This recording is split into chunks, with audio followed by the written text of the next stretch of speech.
और कच्चा चट्टा में इस वक्त बहुत बड़ी खबर लेबनान से। इजराइल ने हिजबुल्लाह के एक बड़े कमांडर को ढेर कर दिया है। एक बड़ा कमांडर मार गिराया गया। दक्षिणी लेबनान में इजराइल ने हिजबुल्लाह के कमांडर को ड्रोन स्ट्राइक में मार गिराया। यह पहली बार है जब नेतन्याहू ने हिजबुल्लाह के किसी बड़े कमांडर को मारा है। हमास के डिप्टी चीफ सालेह अल अरूरी के बाद ये इजराइल का लेबनान पर दूसरा बहुत बड़ा हमला माना जा सकता है। देखिए, इजराइल ने गाजा में भी हमले और ज्यादा तेज कर दिए हैं। इजराइल गाजा में हर उस ठिकाने को अपना निशाना बना रहा है जहां हमास का कमांडर याह्या सिनवार छिपा हो सकता है। हालांकि ये कोई नहीं जानता कि सिनवार कहां मौजूद है, वो किस हाल में है, वो जिंदा भी है या फिर मर चुका है। लेकिन इजराइल के लिए अब सिनवार बहुत बड़ी पहेली बन चुका है यकीनन।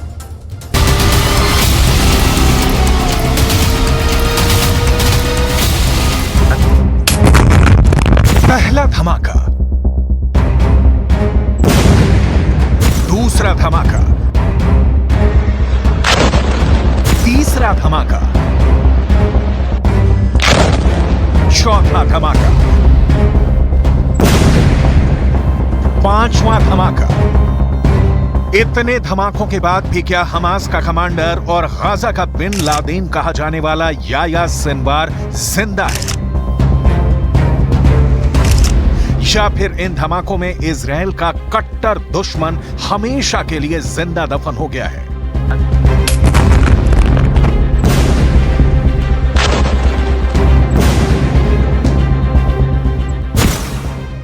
हमास का कमांडर याह्या सिनवार कहां है, कैसा है, किस हाल में है, ये फिलहाल कोई नहीं जानता।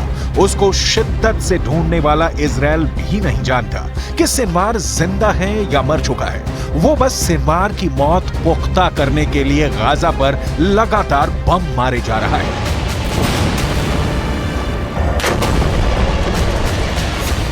पूरी दुनिया जानती है कि सिनवार इस वक्त गाजा में ही है। अगर वो जिंदा है तो वो कहीं छुपा हुआ है। क्या वो बमबारी में तबाह हो चुकी किसी इमारत के खंडहर में छुपा है या किसी सुरंग में ठिकाना बनाया हुआ है? यही वजह है कि इजराइल हर दिन हमास के सुरंगों को निशाना बना रहा है। गाजा में चुन चुन कर हमास की सुरंग को बर्बाद कर रहा है। हर उस ठिकाने को निस्तो नाबूद कर रहा है जहां हमास का पूरा कैडर हो सकता है या फिर उसके लीडरों के छिपे होने का शक है।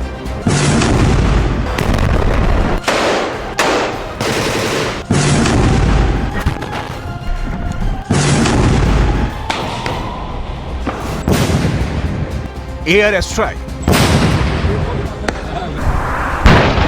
टैंक से बमबारी, सुरंग में घुसकर हमास के लड़ाकों के खिलाफ ऑपरेशन। इन हमलों से एक बात तो साफ है कि इजराइल ने याह्या सिनवार की मौत की गारंटी ले ली है। उसके पास गाजा से निकलने के सारे रास्ते बंद हो चुके हैं। यह नेतन्याहू की कसम है कि सिनवार या तो मारा जाएगा या फिर सरेंडर करेगा, लेकिन गाजा से बचकर नहीं जा पाएगा। यह सेंट्रल गाजा की तस्वीर है। यहां इजराइल की सेना ने हमास की एक और सुरंग पर धावा बोल दिया है। करीब 100 मीटर लंबी इस सुरंग में हमास के लड़ाकों ने जंग का पूरा इंतजाम किया हुआ है। युद्ध लड़ने के लिए साजो सामान तैयार है। यहां से मोर्टार बरामद हुए, ग्रेनेड भी मिले। इजराइल की सेना पर अटैक करने के लिए आरपीजी रॉकेट का जखीरा भी मिला। साथ ही वो सामान मिला जिसके सहारे हमास के रॉकेट की रेंज बढ़ाई जा सके, वो लंबी दूरी तक इजराइल की सेना पर हमला कर सके। इजराइल की बहुत ही खतरनाक माने जाने वाली 179th ब्रिगेड ने इस ऑपरेशन को अंजाम दिया। अब एक और वीडियो देखिए। इजराइल अपने दक्षिण की तरफ से हमास के ठिकानों पर हमले कर रहा है। एक के बाद एक टैंक से फायर किया जा रहा है। सेना की गाड़ियां हमास के ठिकानों और उसके एंटी टैंक दस्तों को तलाश कर रही हैं, क्योंकि इसी ने इजराइल की नाक में दम कर रखा है। देखा जाए तो इजराइल ने हमास के हर लीडर, फिर चाहे वो याह्या सिनवार हो, इस्माइल हानिया हो या खालिद मेशाल, सभी को हमेशा के लिए खत्म कर देना चाहता है। इसमें याह्या सिनवार जिंदा है या मर चुका है पक्का नहीं मालूम। हानिया और खालिद मेशाल भी खौफ में है, जबकि हमास के नंबर 2 सालेह अल अरूरी को इजराइल खत्म कर चुका है।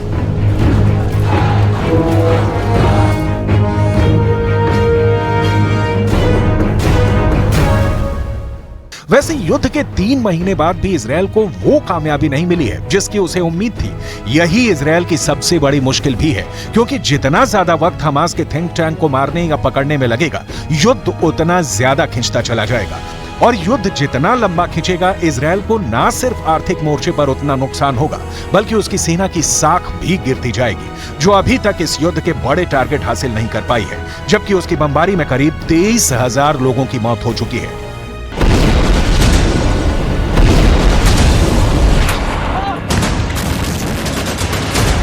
שלושה חודשים, החמאס ביצע בנו טבח נורא.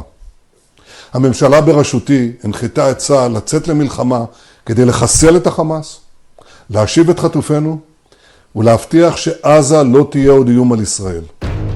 नेतन्याहू ये बिल्कुल भी नहीं चाहते कि उन्हें अब किसी भी तरह का नुकसान हो। वो गाजा में भी फंसे हैं और इजरायल के राजनीतिक हालात के बीच करप्शन के इल्जाम में भी फंसे हैं। लेकिन इजरायल के लिए इस वक्त सबसे ज्यादा जरूरी है हमास की हार, उसके बड़े कमांडर्स की मौत या सरेंडर। जब तक ऐसा नहीं होता, तब तक ये लड़ाई चलती रहेगी। इसका अंत कैसे होगा, ये फिलहाल कोई नहीं जानता। कई कोशिशों के बाद भी अब तक सुलझ नहीं पाई है। जब तक ये युद्ध चलेगा, तब तक हमास के लड़ाकों के साथ गाजा में रह रहे निर्दोष लोग भी मारे जाते रहेंगे। उनकी जिंदगी बद से बदतर होती जाएगी।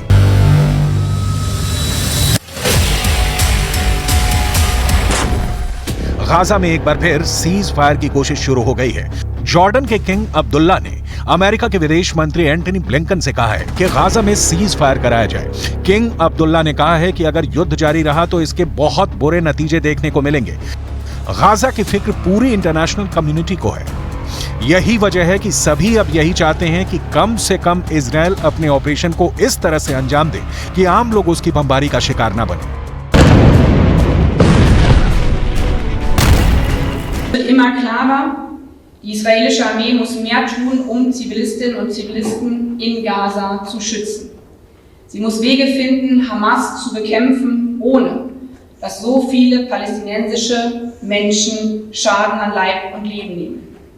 Das Leid so vieler unschuldiger Beteiligter kann so nicht weitergehen. अब इस बच्चे को देखिए, इजरायल की बमबारी के बाद ये एक इमारत के मलबे में दबा हुआ था। आधे घंटे तक वो मलबे में दबा रहा और उसके बाद इसे किसी तरह से जिंदा निकाला गया। इसलिए गाजा तबाही के साथ जिंदगी की उम्मीद भी देख रहा है। हालांकि धमाके और खून खराबे के अलावा गाजा में अब कुछ बचा नहीं है।